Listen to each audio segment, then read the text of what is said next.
रहमतुल्लाहि व बरकातुहू। नहमदुहु व नसल्ली अला रसूलिल करीम, अम्मा बाद, फ़अऊज़ु बिल्लाहि मिनश शैतानिर रजीम, बिस्मिल्लाहिर रहमानिर रहीम।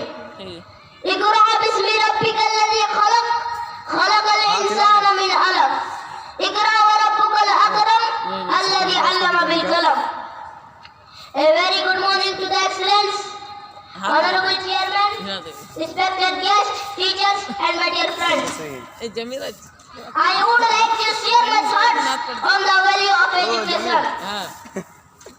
Nowadays, getting education has become easier because of the internet. We can gain a lot of the knowledge and through the articles and videos posted on the net.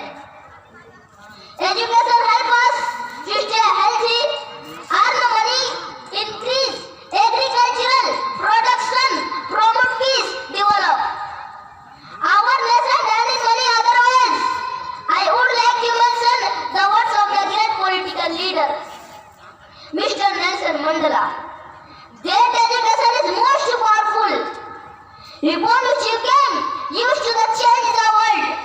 Maulana Abul Kalam Azad said, educationists should build the capacity, spirit of the inquiry, creativity, moral